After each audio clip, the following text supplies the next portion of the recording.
Hi, we here from Wecon Wargaming with another The Boys game wrap-up recap. We'll go with recap. So now we're talking about Game 2.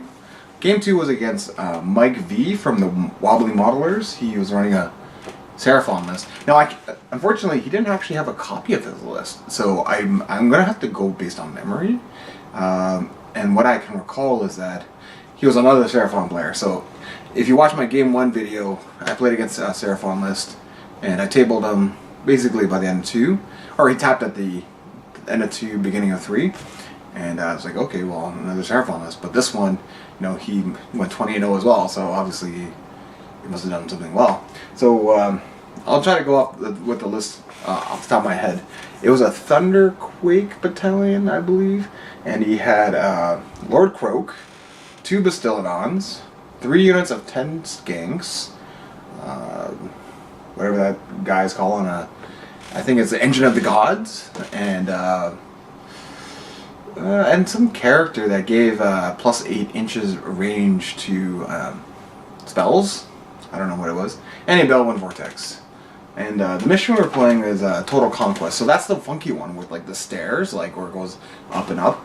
But in The Boys, they actually clarify that because I think they made this a lot easier in a way. So no, they just basically had a dead free zone where it was just a straight line from point to point, which I think is a lot cleaner for tournament purposes because it really is such a pain to try to figure out, like, okay, it's actually 9 inches up and then this way and then this way, like, you know, that way it was a lot cleaner.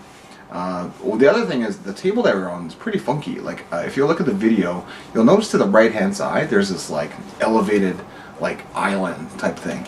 So the way they were treating that is there were 2 dragon kind of like platforms in the middle of the table, and if you went on that, if you ended your move in there, you could teleport to anywhere on that big like block.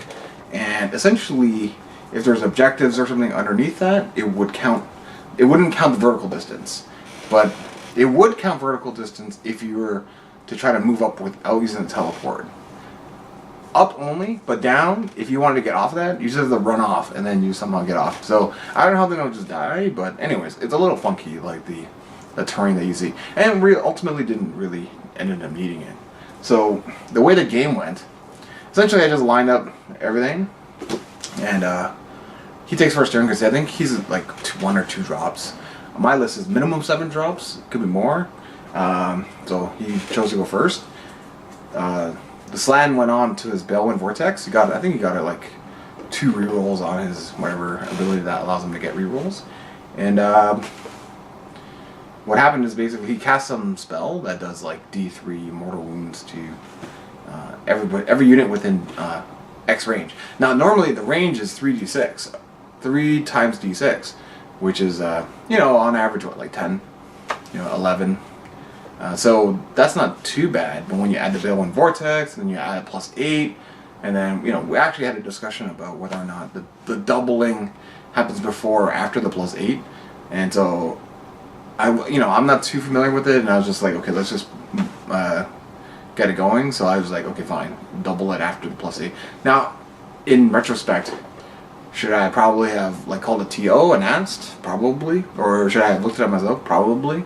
So, you know, what am I gonna do, right? Yeah, he seemed like an alright guy. He knew his stuff for sure. He knew my army like extremely well. So apparently one of his friends plays basically Skaven Pestilence, and they've played it a lot. So I was like, okay, well, I mean, you know your stuff. If you think it's plus 8, then times 2, then fine, we'll go with that. But so what happened was basically he gets it off. It's like 30 something, 36 inch range or something like that, right? And it's just like boom, D3, D3, D3, D3. It's like, okay, that hurt, because there was my priests that are getting popped, right? I mean, my monks don't really care. This is very few wounds, but then he had another spell after that did like, I can't recall, I think it was like D6, D3 mortal wounds again to units, and then he was just like, alright, now that you have your Plague Priest weakened from the first spell, then the next one is going to really take him out or weaken him even further. So I was like, okay. So basically he just like popped a bunch of them, and that's it.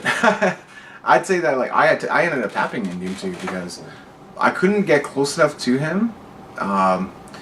Like there were some monks that were going to be able to come and eat basically Bastiladon and like the skinks and stuff, but maybe I shouldn't have tapped, honestly. I probably should have just played on, but it looked pretty bad, honestly. So, and I was like, well, maybe it's not going to get any better, so I was like, okay, let's just move on from here, because, but in retrospect, I do kind of regret tapping. It was a little silly of me to do that, right? Like, maybe I could have won, I don't know, but, yeah, so anyways, that's basically how that second game went.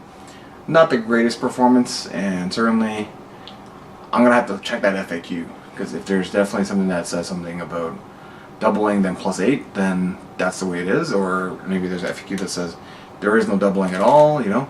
And I've never really seen a Balewind Vortex used. I mean, in theory, I've heard about Balewind Vortexes, but I have so few games in that, you know, what does that mean?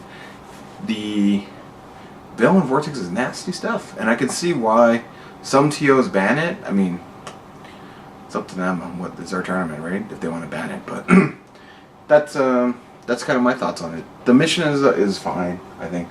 The terrain was funky. The fact that he doesn't have an Armulus is also a little funky. Otherwise, he seemed like a nice enough guy. I mean, I don't know. I didn't have a problem with him, and I just feel a little bit more disappointed with myself than anything. So, but that's the way that game went. Anyways, that's it. Look forward to the video, and look forward to more videos about the rest of my Boyz coverage. Thanks.